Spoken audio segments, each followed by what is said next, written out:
Hi, my name's Whitney Ontiveros. I have been attending Summit Church in some capacity for the past 25 years. Jose and I have 5 kids. Our oldest are Henry and Harrison. They're 13 and identical twins.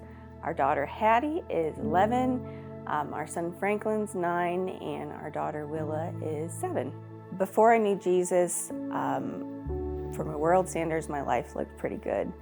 I grew up in a Christian home, had success in school. I think things looked pretty normal, but I was really hurting and had a lot of pain. When I was a little girl, 8 years old, over a season of time, I was molested. That was really difficult for me, and I don't think I ever really, I never healed from that and didn't know how to deal with that in a healthy way. The identity and beliefs I had about myself from that made me really pick up some false identities and make some really bad choices. I operated out of this place of shame and believing lies about myself. There was a long period of promiscuity, abusing alcohol, and just generally very wild living. Sin was really ruling my life in that time. I was searching hard, searching for identity, searching to be seen, searching for self-worth. As a brand new wife and new mom, I was motivated to finally get healthy on a soul level. I just loved Jose and the kids so much that I was motivated to get well and to change and to create a new life.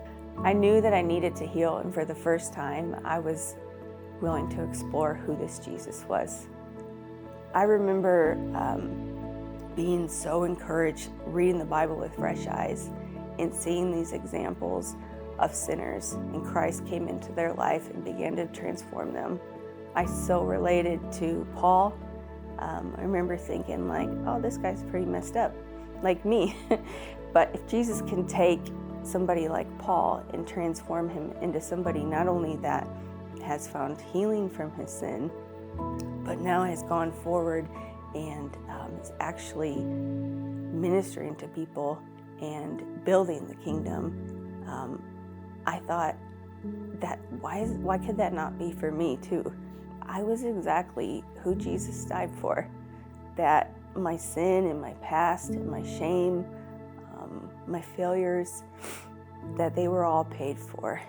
And I was beginning to see that I didn't have to carry that anymore, that Jesus took care of that.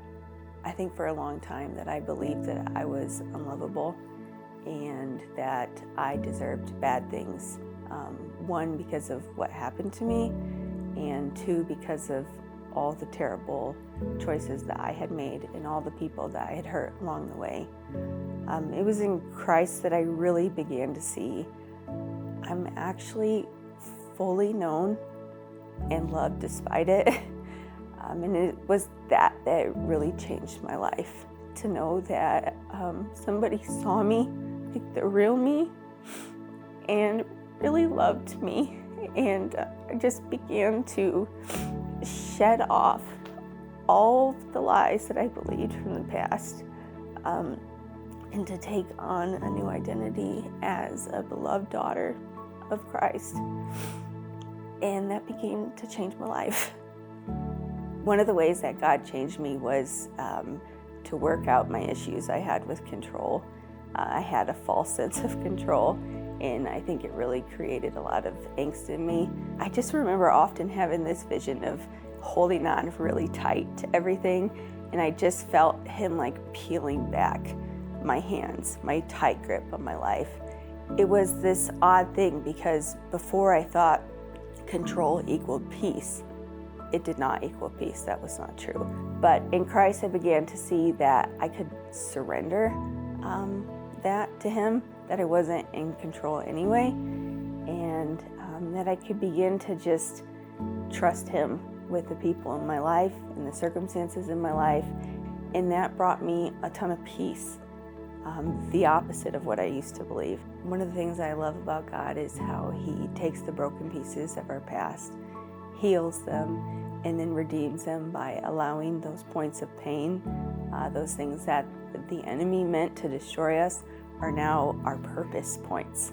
Just like God has adopted me into His family and given me a new name, a new identity, He's also called our family into adoption. Our youngest two had a very rough start, and the Lord allowed us in His kindness and grace to be a part of redeeming their story. Following God into the things He's called me to, like foster care or mentoring at Life Plan, I see that, one, I get to help other people, but two, He's still in the business of redeeming my story. God has taken a girl with a lot of brokenness and has healed my heart, has redeemed my story, given me a new identity. I could not fix myself. I have seen what Jesus can do and is still doing in my life. If He can do that in me, He can do that in others.